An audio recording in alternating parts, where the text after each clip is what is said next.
I have a somewhat unironic fascination with the Game Awards, or as I like to call them, the Keeleys. I mean, sure, it's a 3 hour extravaganza of game trailers that you'll probably forget about the moment they're done. And yeah, it does feel like a bit of a circle jerk for the big shots in the gaming industry. It's the Oscar for gamers, where console warriors and franchise fighters pull out their tin cups to defend the games they've built their entire personalities around. Fun fact, did you know that a Sony Studios game has been nominated for Game of the Year nearly every year since the Game Awards started? If that's not a reason to buy a PS5, I don't know what is. And yet I do have something of a soft spot for the supposed biggest night in video games. In fact, for the past 5 years, I and a close group of friends and fellow video makers have placed bets on the winners in all 26 categories. Except the esports ones. You might be asking, why? There's never been money involved. In fact, the only prize I've ever given out was retweeting a winner from a Discord-wide betting pool. Rather, I like being an awards pundit and getting into the mind of the average gamer, or at least the ones who bother to vote in the TGAs. I steer clear of esports voting because, frankly, I'm clueless about that scene, but when it comes to big budget releases and internet buzz, I feel like I'm pretty well tuned in. 2, we keep our predictions just to the nominations, rather than try and guess whether weird events may happen during the course of the show. Voting isn't about personal feelings. It's about looking at the data and feeling the vibes around certain titles. I wouldn't vote for my personal Game of the Year when predicting the TGA's Game of the Year, for example. I mean, heck, my own favourite didn't even make it into their lineup. So if people can bet on the Oscars, then why not the Keeleys? We avoid complicated scoring based on long shot odds. It's a simple 1 point per correct prediction deal. And over the years, I've got consistently better at it. Back in 2018, my first year predicting the Keeleys, I barely hit 7 out of 22, and I didn't even call the winner, which, by the way, was Sony Santa Monica's God of War. But since 2020, I've nailed 2 out of the 3 big winners, with only the bizarre 2021 lineup ruining a potential streak. Hazelight's It Takes Two, by the way. I've come out the winner 3 out of 5 times I've played so far, and this year, in 2023, I'm aiming to hit it big. So here's the deal. This year I've decided to pull back the curtain and give you a peek into my voting process. I've recorded my choices for Game of the Year and will walk you through the reasoning behind each pick. Then come December 7th, I'll be live streaming the Game Awards on my rarely used Twitch channel, providing real-time commentary as the event unfolds. Maybe I'll even have guests if anyone is shameless enough to watch the Game Awards with me. I'll also announce the event closer to the date, and after the fact you can watch the VOD on my YouTube stream archive. If you'd like to get involved yourself, especially if you're one of my big YouTube friends, send a response video with your picks or leave a comment below. While I can't guarantee I can track everyone's results, you can at least gloat after the fact if you came out on top. So without further ado, here's my bets on this year's Keeleys. Okay, so I'm going to have a look at voting for these. I'm going to do this kind of in reverse, as in I'm going to do Game of the Year at last, just because obviously that's where the most excitement is, and I'll kind of go from there. Guess I'll start with Content Creator of the Year, which... So again, just to make a point of... there's people that I know I want to win this, but... I think just kind of knowing the gamer mindset, it won't be people make games, even though it should be them, but rather my vote is going for Iron Mouse. And this is literally just because much like the esports stuff, I had to go and ask somebody, hey, who's big on Twitch, who's a big streamer, and they basically said, oh, Iron Mouse, that's who you need to pick. Okay, best adaptation. This is an easy one. This one is going to the Last of Us HBO. Yeah, like, you know, it's going up against the Mario movie, but the people who vote in the Game Awards, they're not voting for the Mario movie, because Mario movie's for kids. They're voting for The Last of Us, where they managed to take, the greatest game ever made and turn it into a TV show. So I mean, and a HBO show, and HBO they don't make bad television programs now, do they? So Twisted Metal, why nice to see you here, but why are you even here, bud? Twisted Metal, nobody's voting for you. So why Gran Turismo from Gamer to Racist? More like from no one went to the cinema to see it or even watched it on Blu-ray. Who are you kidding with Gran Turismo and Castlevania Nocturne? I mean, who's watching the Netflix stuff nowadays? I don't know. I said this last year when they introduced Best Adaptation, but literally they put it together because they knew they were going to give it to The Last of Us this year. Mark my words, it is The Last of Us HBO, which, I mean, I've written down, so there's no getting out of it now anyways. Most anticipated game. This one's a toughie because at least last year it was easy because it was the most anticipated game. Oh, Zelda is even in the game, winning game. It's up for Game of the Year this year. This one, I just have no idea because there's Final Fantasy VII Rebirth, there's Hades, Like a Dragon Infinite Wealth, Star Wars Outlaws, Tekken 8. I might, just because Hades was the little engine that could, I'm gonna give this one to Hades 2. I think of the people who vote in the Game Awards, that'll be the one. The FF7 remake has been a lot colder than I was expecting, kind of in the gamersphere. Like, that was the thing that people had been wishing for years and years. Oh my god, we need a remake of Final Fantasy VII. And then when it kind of came out, people just were sort of a bit... Like, they liked it, but they were just sort of a bit cold on it. No one seems to really know what they're doing with it. And the fact that they've split it in chunks, and then this one is like Crisis Core because they brought in Zach Braff or whatever his name is. Like, I don't know if people are that frustrated. Like a Dragon Infinite Wealth, it's coming out a bit too early in the year. Star Wars is a bit too cold. Again, a Star Wars game always ends up at Game of the Year, and we got it this year in regards to Jedi Survivors. Tekken 8's a fighting game. People who vote for most anticipated games don't do that. So Hades 2, I think, lock it in. That's the one. Best multiplayer, which this one's a toughie as well because so it's Baldur's Gate 3, Diablo 4, Party Animals, Street Fighter 6, and Super Mario Bros. Wonder. Party Animals is a game that no one's heard of, so I don't think it's going to be that. Street Fighter 6 is winning Fighting Game of the Year, so I don't think it's going to be that. Baldur's Gate is going to win RPG of the Year, so I don't think it's going to be that. Which leaves Mario and Diablo. Now, Mario, I think, might win Best Family Game as well, because, whatever that means. But it does have fun multiplayer in it. And again, the multiplayer award is usually... Because what did they vote for in preview? No, Elden Ring didn't win in 2022. What are you talking? What are you smoking? That ain't right. Okay, so Nintendo won last year with Splatoon 3, and it was going up against Modern Warfare 2, Multiverses. So again, the fighting game didn't win that one because the fighting game ended up winning Fighting Game of the Year. A game that it doesn't even exist, by the way. Yeah, It Takes Two won, and then it was going up against Back 4 Blood, Knockout City, Monster Hunter Rise, The New World, and Valheim. Yeah, God, not a very... 2021 is just such an odd year for games and such an odd year for the Game Awards as a result. I'm gonna... Because Diablo 4 I don't think is getting anything. I'm gonna write in... Oh wait, that's for... Fresh... That's for Freshest Indie. Super Mario Bros. Wonder. I think this could walk away with Best Multiplayer Game. I also think it's probably going to get Best Family Game. Not even there yet. So, right, Best Sports Racing Game. Easy for this one. This is Forza Motorsport. F1 23. The F1 games never win because this is a show for Yanks. EA Sports FC 24. A soccer game. That's never going to win in a million years. Hot Wheels. That's Hot Wheels games, you buy those for your little brother, and you're like, there we go, this cost me £15. I got this out of a bargain bin, enjoy. Even though I have here, the Unleashed games are pretty good. They got that weird, photorealism to it, which is pretty neat. And the Crew Motorfest, nobody's touching that with a 10-foot pole, because it's Ubisoft. Sim Strategy, this one I thought I knew what it was. I thought Pikmin 4 had this in the bag until I saw what the other nominees are.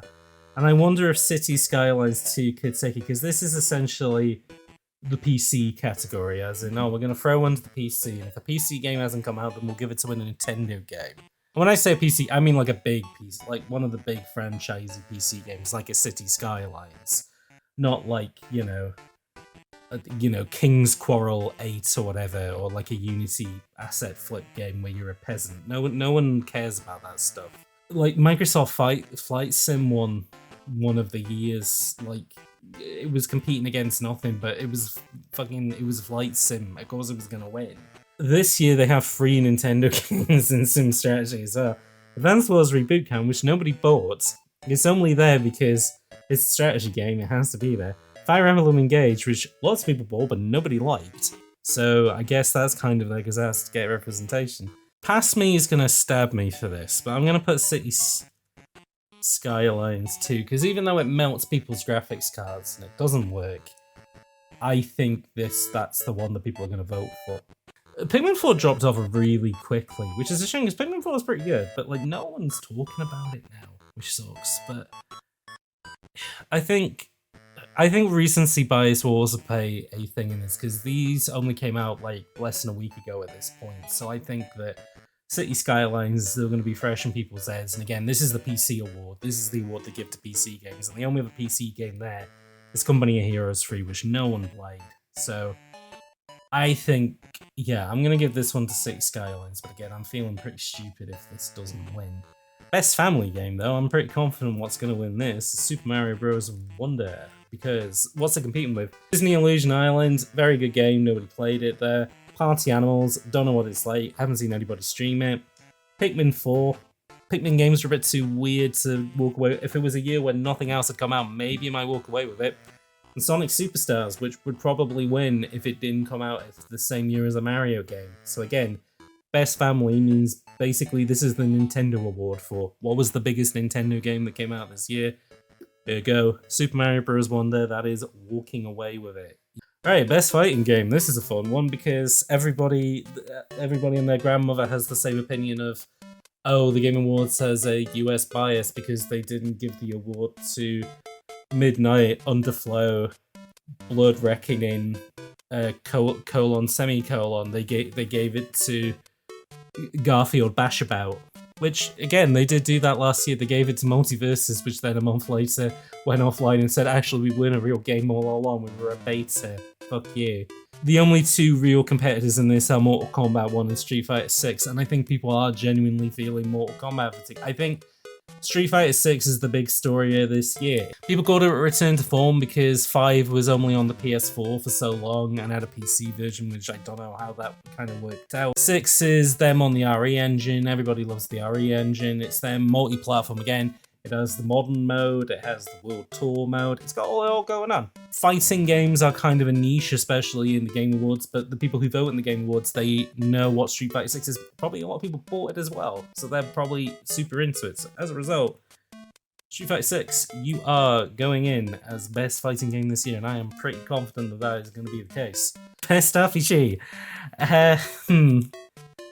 So yeah, I think this is going to be the Baldur's Gate 3 award, but again, because I gotta vote tactically with this, because they might, I don't know if they'll double up on things. That being said, I always say that they never double up, but then there was a year, I think it was the year that The Last of Us Part 2 came out, and they literally just announced like 7 awards off the bat, which that game had won. Baldur's Gate 3, even if it doesn't win Game of the Year, it is winning Best RPG, because it's going up against Final Fantasy 16, which was really good. People like that game, and I understandably so. Starfield, which the popularity of that is completely fallen off a cliff, to the extent that I thought Starfield was going to be a shoo-in for a Game of the Year nomination, because you have to have all big 3 companies represented. You have Sony with Spider-Man, you have Nintendo with Breath of the Wild, and then my thought was Starfield was going to get the position that Mario Wonder did, so I was genuinely pretty shocked by that. And I think that kind of represents that Starfield is kind of dead in a ditch. Lies of P, people don't consider it an RPG, they would consider it an action-adventure, an action game. This is Baldur's Gate 3 with a bullet. Like, it's a fucking D&D game. How can it not be? And again, this is like the huge success story of this year, which I will play into the Game of the Year bit a little bit, but again, it's the underdog, which we might get a bit of a juice from in the same way that something like Disco Elysium, but of course, it's be seen for now, but we will get to there where we get to there. Best Action Adventure Game, the award for the game that everybody plays, and this one's a hard one because it's Alan Wake 2, Marvel's Spider-Man 2, Star Wars Jedi Survivor 2, Breath of the Wild 2, and Resident Evil 4 Remake. And yeah, I don't know how this might break down. I don't know if they're gonna do it tactically, whether they'll give it to the game where people will go, well, I'll vote for this game to be my game of the year or this game to be my best game direction, but then for action adventure, I feel like I have to give this to a newbie. So I might have a quick look and see what best action game is on. Okay, so yeah, action game. Oh, interesting. So action game and action adventure, there is zero crossover this year, where usually there is. I believe Sekiro was both in action and in action adventure the year that it was up for an award. So action adventure was God of War Ragnarok, which wasn't the game that won Game of the Year. It's the game because that was the Elden Ring awards. They had to give it to Elden Ring, apart from best narrative, because Souls games don't have stories in them. But yeah, God of War was basically the runner-up Game of the Year that year, which is why it won action adventure.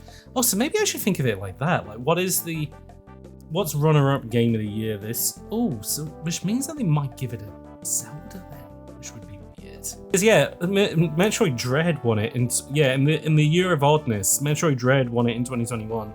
Going up against Guardians of the Galaxy, a game that no one remembers. A Ratchet and Clank game. Resident Evil Village and Psychonauts. Again, it was just kind of a photocopy of like what was up for the Game of the Year stuff as well. I think I am going to give this one to The Legend of Zelda because I think people will kind of approach this as, okay, but which was the game that I liked the most out of all of those?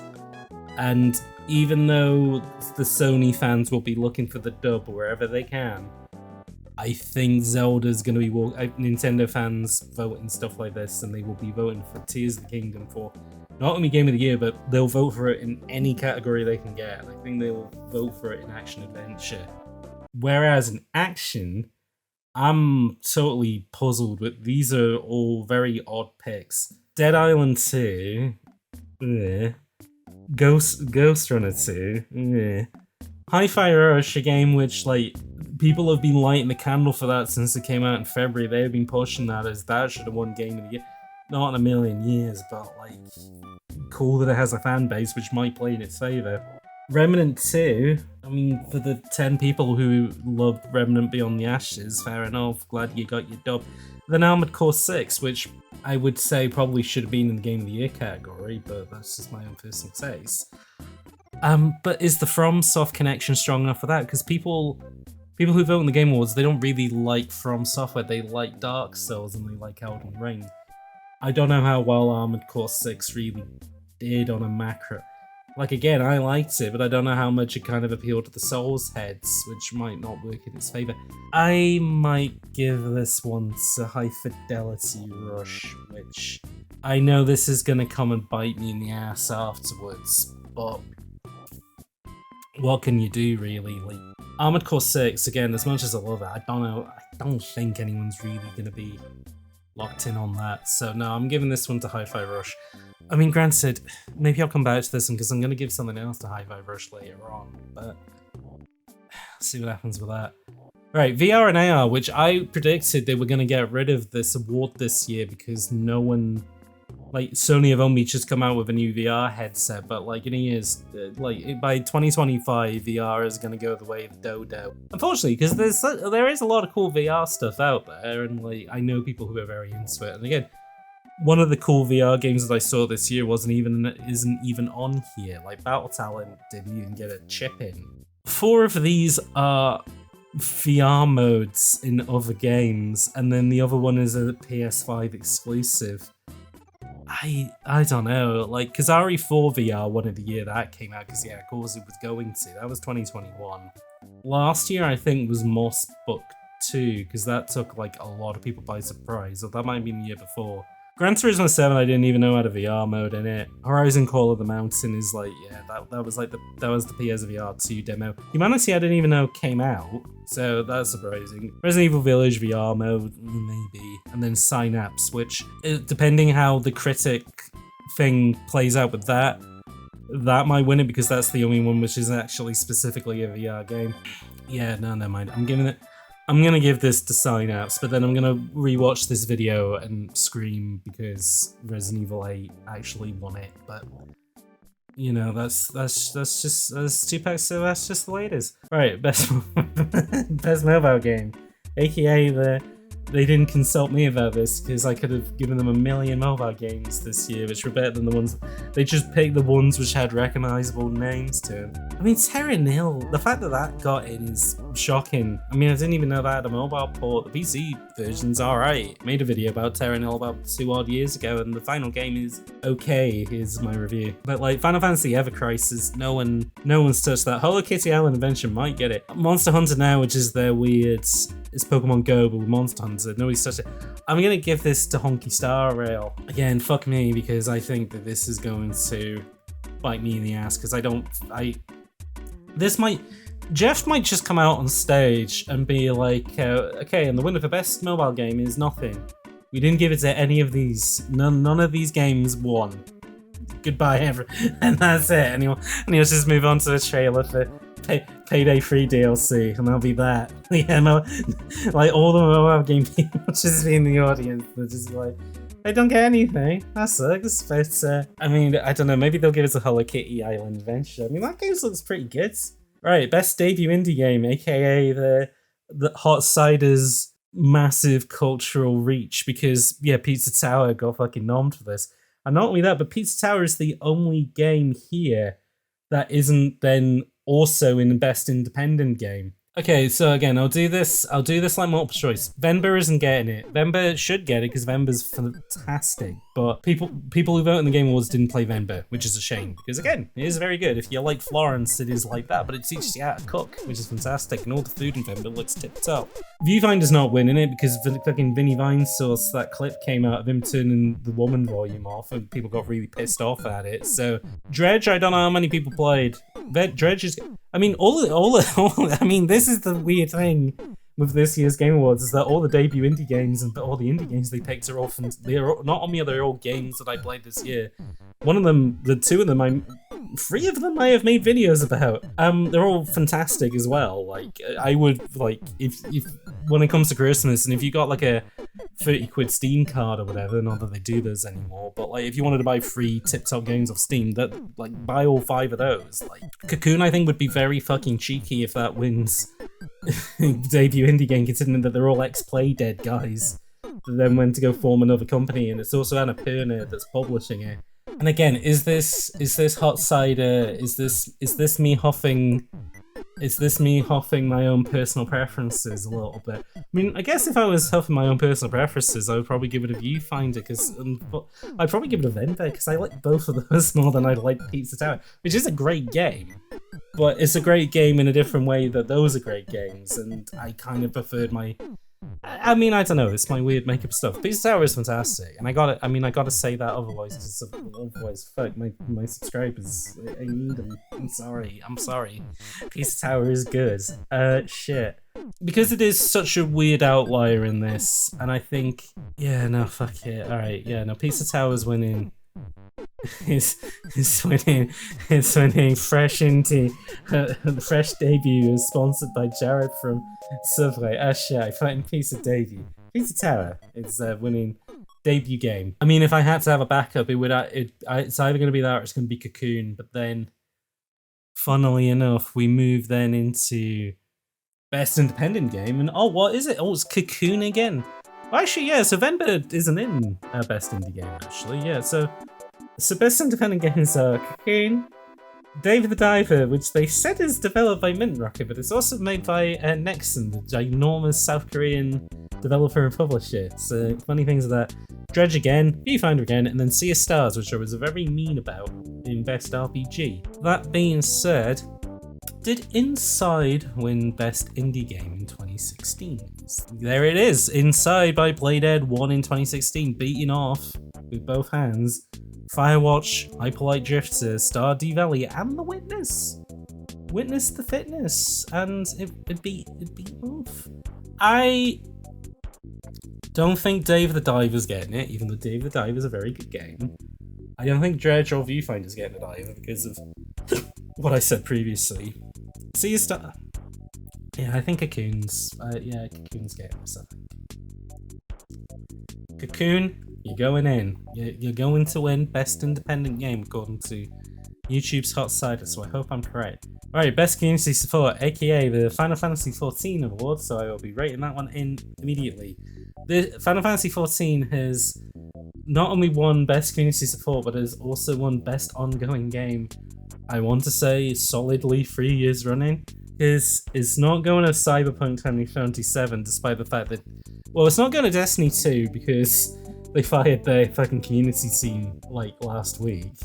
Baldur's Gate 3, I don't think people would even, that's not even registering them for community support. I think FF14 has this. The fan base for FF14 is hardcore in regards to any award. If it was up for Game of the Year, it would win that. And again, Best Ongoing. We got Cyberpunk 2077 again, even though you're not a real ongoing game. You're an RPG. Genshin Impact, that's not winning. Apex Legends, I'd be surprised if people even, get people like Apex Legends, but people who like Apex Legends aren't voting in this. I'm not even gonna write it out again. I'm just gonna copy and paste it. But yeah, FF14 I think is taking this one, so I will. They can get them goods. Right, Gangster Empire is a tricky one this year because it is 6 games are up for grabs, and it is I've only played 3 out of 1, 2, 3, 4, 5, 6. Yeah, I've only played 3 out of the 6 games that are up. One of them I nearly played, didn't get around to it. One of them I've never heard of, and one of them is yeah. That's a good tweet. Yeah, literally all of Southeast Asia voting for a space for the ban in the Game Awards. Yeah, that might have that going for it. But then I don't know. What if people in Indonesia actually want to vote for Goodbye Volcano High instead? I don't even want to pronounce it because I might fuck it up. Tchia or Shia, I think. I was thinking that might get it just because it's about ecology. And that always seems to do pretty well at the Game Awards. I mean, granted, so because one year it was Tell Me Why won, and Jusant hasn't been put for this, which is surprising. But and the thing is that there's not really a lot of games which are, well, apart from Goodbye Volcano High. But again, I don't know if people would find it a bit too cringe to vote for. But then I guess chances Sonar should fucking win it, but I don't think it's getting a sniff at it. But then again, I've said that about all of them. I don't really know. I'm gonna put Tchia, I think. Even though I can't even pronounce it, I think that might get Games for Impact just in regards to how people think a little bit. Right, innovation and accessibility. This is a fun one because Mortal Kombat 1 and Street Fighter 6 had pretty good accessibility stuff this year, especially screen reader software wise was really well thought out. Forza Motorsport also you could drive that completely on audio feedback, which was pretty interesting. Sony's Marvel Spider-Man 2s, those games usually have pretty fantastic accessibility as well. And again, will they give it to another, because the trend has been for the past few years that they have given it to the Sony games. Forza Horizon one of the year before, again, I think they might give it a Forza. Actually, yeah, there you go. I'm gonna put in Forza Motorsport. I think I might be wrong on this one. I think they might give it a Marvel. Actually, no, they might give it to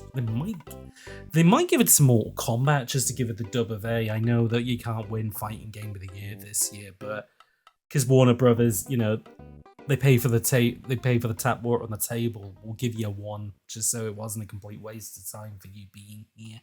Right, best performance, aka who's the Baldur's Gate 3 person they put forward? Oh, I see. Oh, the Vampire Man. Oh, that's probably who's going to win. That being said, though, that's usually overwritten by was there a big celebrity in one of these games? And this year there was, because Idris Elba is up for Cyberpunk 2077 Phantom Liberty. The Alan Wake girl Ben Starr as Clive should get it. And I don't know if anyone's going to vote. I don't know if the people will come out in droves to vote for him. Cameron Monaghan, I'm sorry, bud. You always get voted for this, but you never win it. You're not winning it this time, unfortunately. You're going to have to go back to being TV's The Joker and his twin brother Double Joker, unfortunately. We're getting into the Alan Wake. We're getting into dangerous territories now, because it's pretty much It's going to be all the same games from here on out after best performances, and I think Alan Wake's going to be in quite a few of them. And I kind of have an idea which one they'll give for Alan Wake, but yeah, so I'm going to write in Neil Newborn for Baldur's Gate 3 because people really like the cast of that game. Melanie Liebert should get it because she's really good in that game. I mean, Ben Starr should get it for Clive, but again, I don't know if... I think 16 made the mistake of coming out the same year as all the other biggest video games of all time. If it came out next year with a PC port, sweeping up, it would win Game of the Year. I would guarantee you, if Final Fantasy 16 came out next year, it would have won Game of the Year. But no, stiff competition, bud. He would be my silver place winner. Again, that's the guy I'm going to stab myself over if he actually wins, because he is very good at Clive in that game. And a lot of people were pushing him being good as Clive, but people really like Baldur's Gate 3 in a way that when Maggie Roswell, or whatever her name was, won for the Big D in 2021, when she played Lady D, she got it then. So, you know, let that be that. Alright, Best Audio Design, aka usually the Cars or Guns Award. Now, there's no car games this year, but there's a lot of gun games. Recognizing the best in-game audio and sound design. Hi-Fi Rush they put for this because it's literally a game built around music. That being said, Alan Wake 2, Dead Space, Resident Evil 4, 3 games with guns in it. Dead Space isn't winning any awards this entire thing, and I don't think it's winning audio design. Alan Wake might, because literally the game is just nothing but MPEGs. Resident Evil 4 should, because I mean, it should just win something, I guess. Have I given it any award? No, I haven't. Yeah, no, fucking hell. Resident Evil 4 might go home with nothing, which is a shame. This might be Hi-Fi Rush, I think. And this will be Microsoft going, well, we didn't get anything for Starfield, but hey, at least we got 2 for Hi-Fi Rush. Why the fuck did I put Hi-Fi Rush for Best Action Game? Oh yeah, because Resident Evil 4 isn't up for Best Action Game for some bizarre reason. Armored Core 6 and Dead Island 2 are. Anyways, best score and music. We got fantasy games up the wazoo. We got fucking Hi-Fi Rush, of course. Alan Wake 2, Baldur's Gate 3, Final Fantasy 16, Breath of the Wild 2, Tears of the Kingdom. I don't think Tears of the Kingdom's getting this one, despite the fact that it has a solid soundtrack. I think they might even give it a Hi-Fi Rush, just on the embarrassing thing of, oh, well, I recognize them. Oh, it's got the Black Keys in it. Oh, it's got all the prodigies in it. I know them. Versus Alan Wake 2, where it's... Oh god, yeah, it's just full of, like, fucking theatre metal. That's the only way I can describe the music in that game. Baldur's Gate 3 probably has a lot of twingly twangling. Baldur's Gate 3 has won the award for soundtrack that DMs will be using in their games for the next 15 years. Is Baldur's Gate 3. Final Fantasy 16, or they always have good soundtracks. I don't know, I'm gonna have a quick look and see what's won previous years, because I am fucked on this one.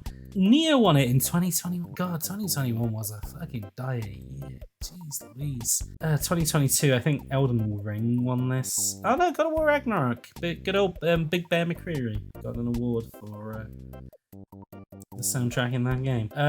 Final Fantasy VII Remake won it, and yeah, this might be the FF16 award. This might be the one dub that they give it, because yeah, in 2019 it was Death Stranding. Yeah, this could really go anywhere. So, but the trend seems to be Nintendo never seems to win this, because people take their music for granted. But then they might get a Hi-Fi Rush just because it's like, oh, I recognize the soundtrack.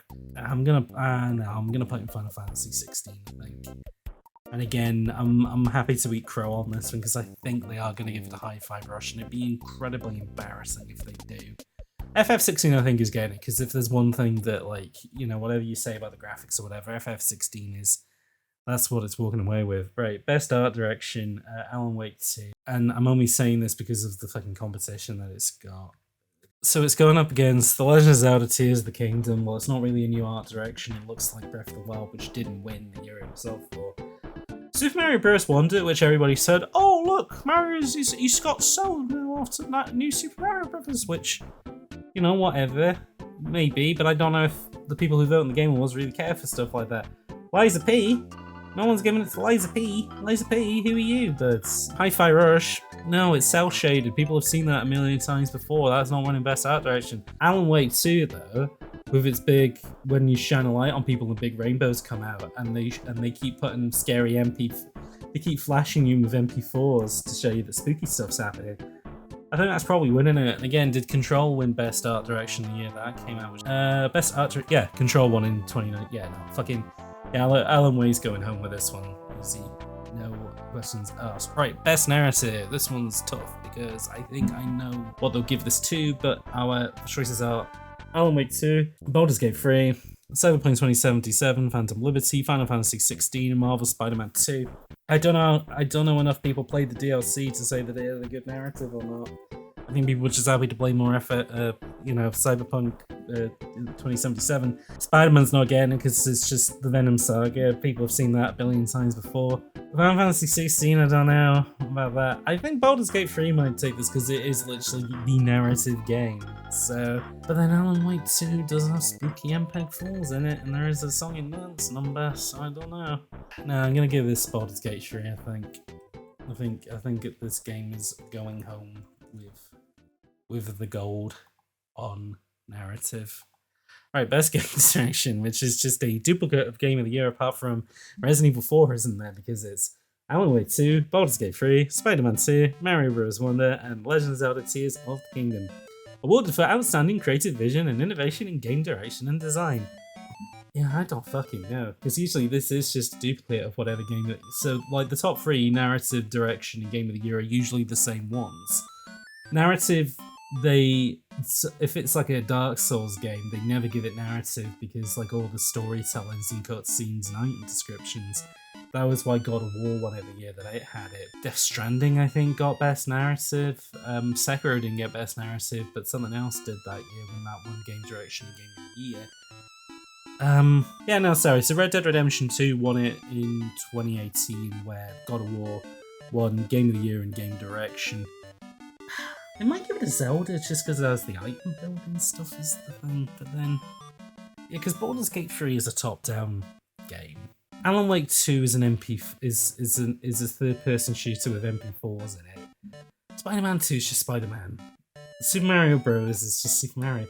I think I'm stuck between Zelda and Baldur's Gate on this, and I think I'm gonna have to give it to Zelda because everybody pumped up the Banjo-Kazooie nuts and bolts stuff so much that even if it doesn't win Game of the Year, I think they have to give it to Zelda in regards to, the game direction, which now takes us to the big boy itself, the Game of the Year, recognizing a game that delivers the absolute best experience across all creative and technical fields.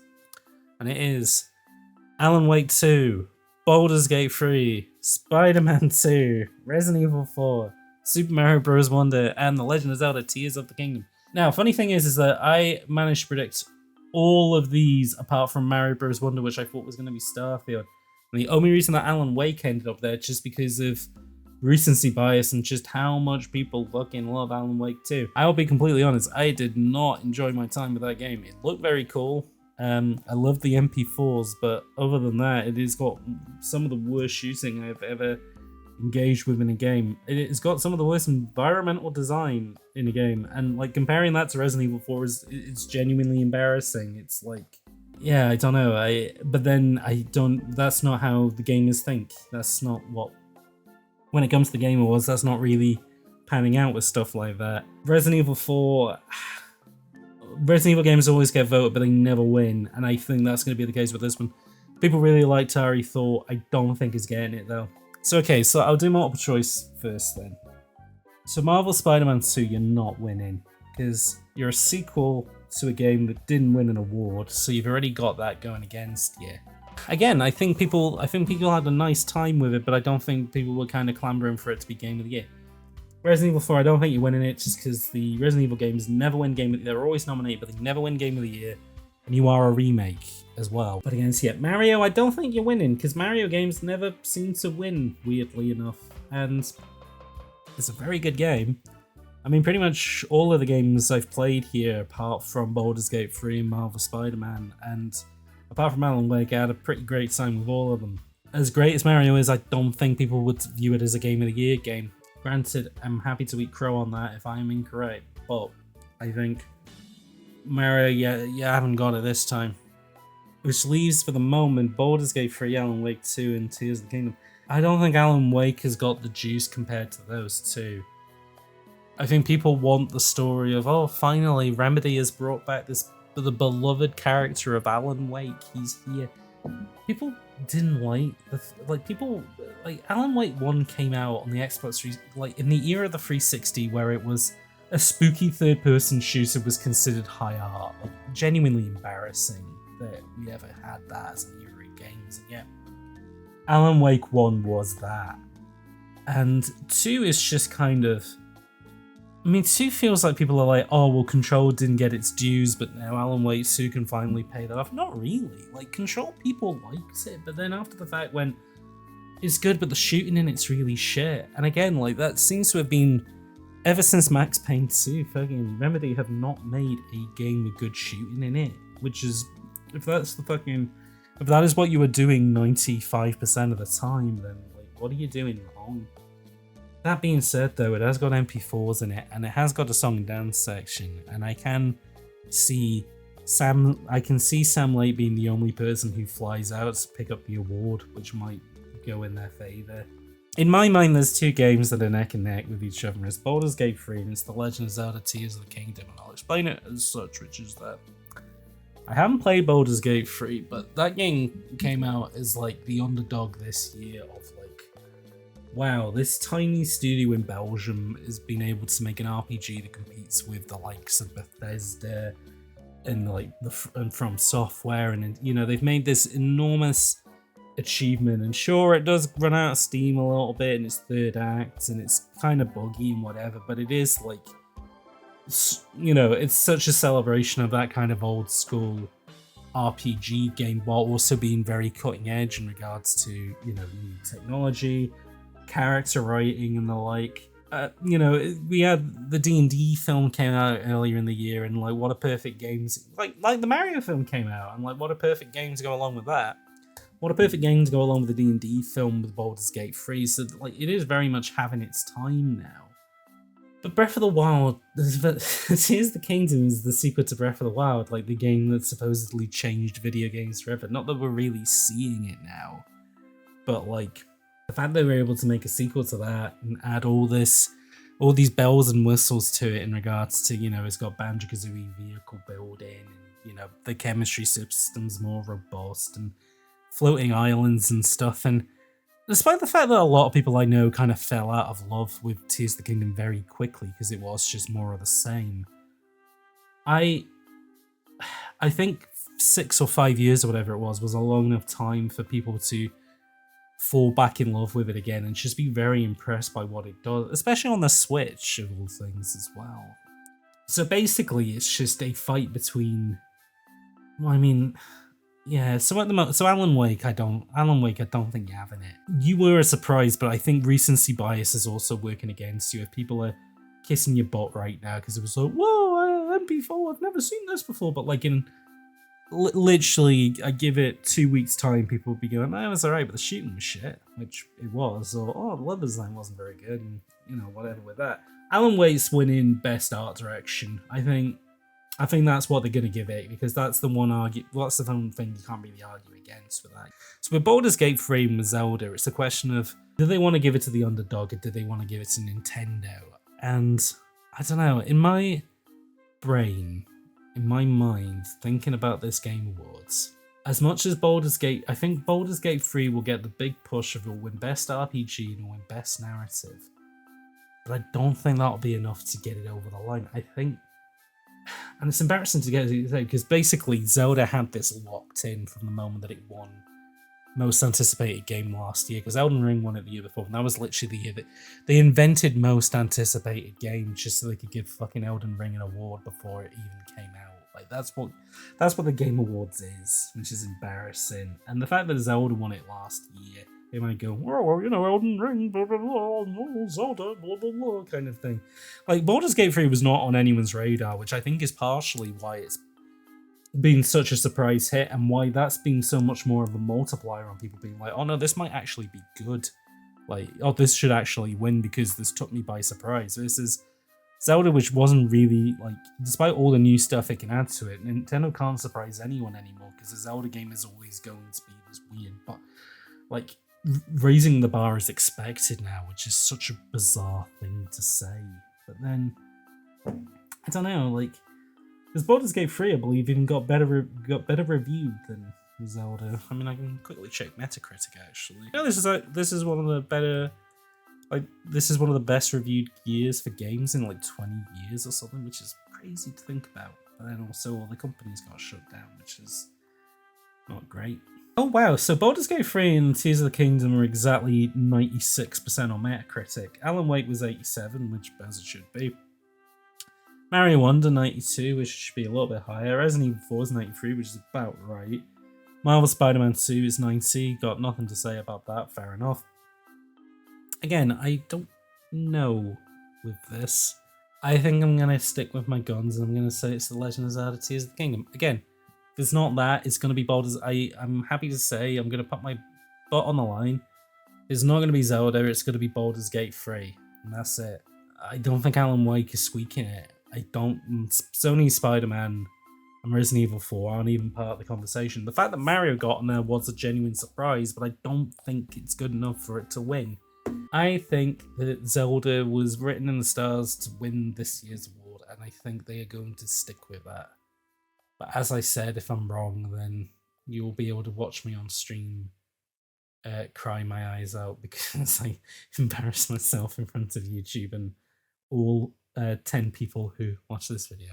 Which, by the way, folks, I hope you enjoyed me going through my voting. And as always, I've been James. If you would like to leave some comments below on your thoughts and feelings, please do. And I will see you all in the next video.